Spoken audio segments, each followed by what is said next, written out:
that Jerry's talking about towards the front and away from the front, this war was still fought on fronts.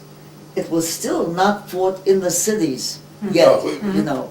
Whereas now, Iraq, when you say Iraq, there's no front. It's a different kind. I mean, it's They just, haven't done the war is all over, you know?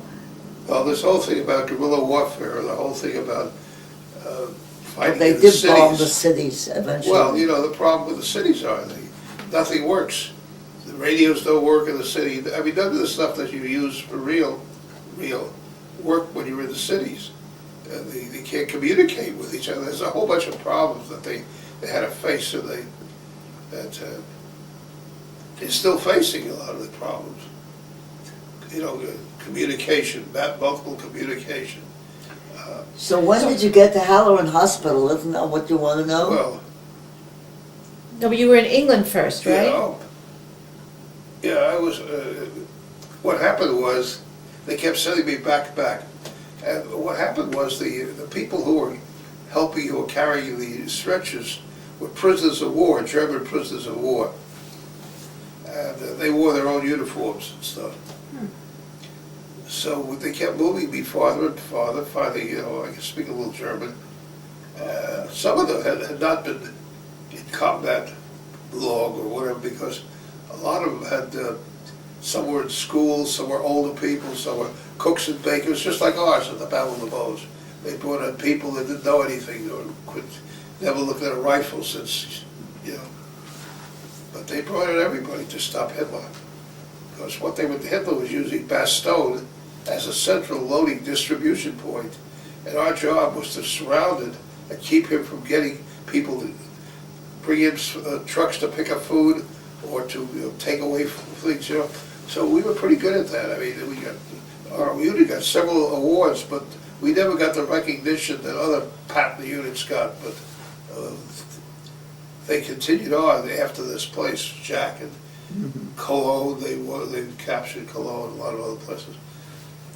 But the way I got back here was to they put me on this ship going across the channel, and we landed in England, in South England, and Southampton, and they put us in various hospitals, and they kept moving us up north till we got to Bristol. And in Bristol, I have a funny experience. I was in a sort of like a hospital, I guess you would call it a hospital. And the thing that struck me when I came there was that the lights, everything looked so small and not light, very dark, because I had been out in the open, you know, for I don't know how many, weeks or whatever. And they put me in a bed, and the fellow next to me had a salami on his table. Give your son a salami from the army or something like that. This was a salami about 4 pounds or something like that. And then I started feeling better after they gave me all these pills and stuff, and talked to me a couple of, they had trouble with me too. I wouldn't tell them what religion I was. I told them I was a Druid. And I had visits from all the chaplains in England. What I wanted was not to tell them, because when you're wounded, if they send a telegram to you next of kin saying you're seriously wounded when you're wounded in the front. And I didn't want my mother to receive that. So I wouldn't give my address. And then when the chaplains sent all the people to me, I talked to them. I knew what a neo Druid was. And I had a lot of fun with them.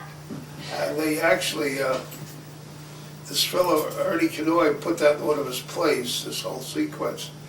So finally, when the Jewish chaplain came, I said to him, I want you to send a telegram to my mother. I'll give you money to send it. So he said, sure. So my mother got the telegram first from him before she got anything from the army. So that was good. That was nice. I told her not to worry about what they send you. I'm okay. And then I had visits from people I knew who came visited me in England. One whack came to visit me, and she had worked with me when I was a civilian, and here she was a whack in England. So she came to visit me, and she brought me some cake or something. But they wouldn't let us stay on the post, so I complained to whoever you complained to, the patient representative, and they finally let us stay somewhere on the post. And she brought us food too. Was this Pearl? Someone by the name of Pearl? No. But I'm trying to dig up all of his, women.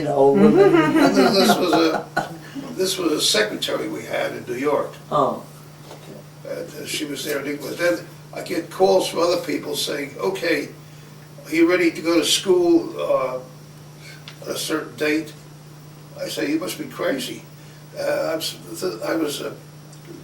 had been selected for officers candidate school as part of my joining the Army. Joining the Army because I was working for the Army. mm-hmm. And then one day my boss said, "Would you like to become an officer?" And I said, "Well," he said, "all you got to do is we'll get you into officers candidate school for chemical warfare." I said, "Okay." So then my draft was changed status, and I went to the Army, but the papers got lost. And two things happened. One, the papers got lost. Secondly, the number of classes they had for the chemical warfare was maybe 3 or 4 a year, whereas the classes for the infantry was almost every week, like 50 a year. So they wanted to send me to that, and I said no. They said, "How about parachute training?" I said, "That sounds good." So they sent me to the parachute school for a while, and I loved jumping off these little towers, and I was having fun. Then they said, "Oh, well, we can't. You can't go. It's written here that you're supposed to go to this school." I said, "Okay." So I got back into the hospital, and as I say, everything seems so dull. The light seems from the outside.